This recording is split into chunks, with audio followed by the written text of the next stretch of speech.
Hello, church family, and today we are in 1 Corinthians chapter 15. And I know that I'm about to make an obvious statement, right? But here we go. As Christians, our lives are supposed to revolve around Christ and Christ alone. It's like, yeah, Kel, that's good. That's awesome. Yeah, let's do that. But if we're being honest, most of us, that's the struggle, right? When life sinks in, when sin starts to creep in and get in the way, or we start to think that our efforts and we start getting caught up in so much hard work and just going after it all the time, we soon forget grace. We soon forget about the gospel. And I think Paul here in our lesson here is saying that we need to remind ourselves of the gospel all the time, daily, right? You've probably heard it said this way, and I don't know who to give credit to, but you've probably heard we need to preach the gospel to ourselves daily. This is something that needs to happen, and here's Paul saying it here. And so in verse 1, it says, "Now I remind you, brothers, of the gospel I preached to you, which you received, in which you stand, and by which you are being saved. If you hold fast to the word that I preached to you, unless you believe in vain."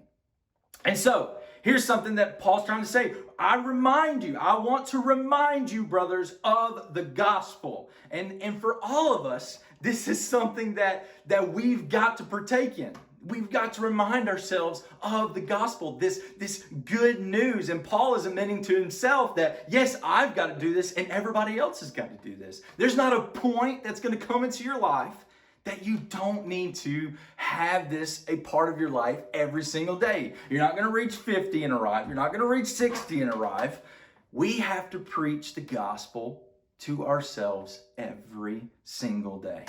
And so what parts of the gospel are we supposed to remind ourselves of? Well, Paul says in verse 3, he says, "For I delivered to you as of first importance what I also received, that Christ died for our sins in accordance with the scriptures, that he was buried, that he was raised on the third day in accordance with the scriptures." And so Paul is saying, let me remind you of Jesus' life, death, and resurrection. This is the gospel. We've got to allow this to be a part of our daily lives. We've got to reteach. We've got to re-preach. We've got to remind ourselves of the gospel.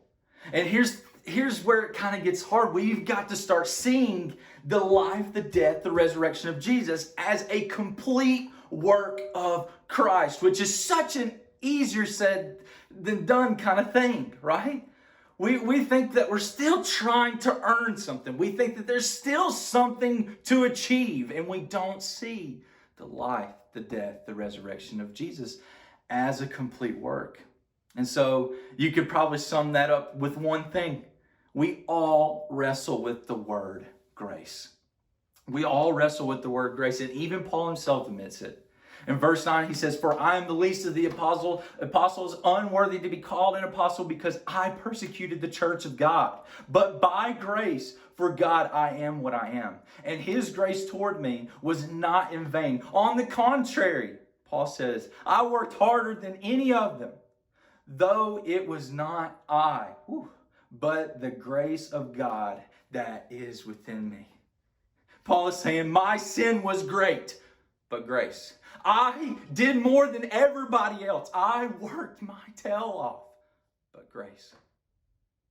See, the thing is about reminding ourselves of the gospel is about remembering our great need for grace.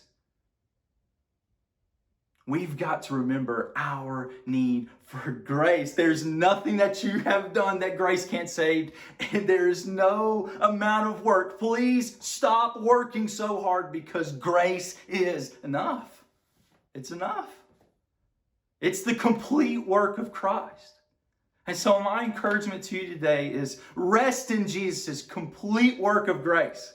Allow that to just flood your thoughts, your minds with whatever you're facing today. Allow that to just take control. Allow it to affect every part of your body. Allow it to consume you. And then remind yourself of the gospel. He is good. Remind yourself of His goodness, right? The Old Testament points to this idea. They will remember God of His goodness, not of His power, not of His wrath, but of His love. And so remind yourself today of the gospel. Thank you so much. And tomorrow, tune back in. It'll be Wednesday. And so y'all have a beautiful week, and we love you, and we're praying for you all. All right.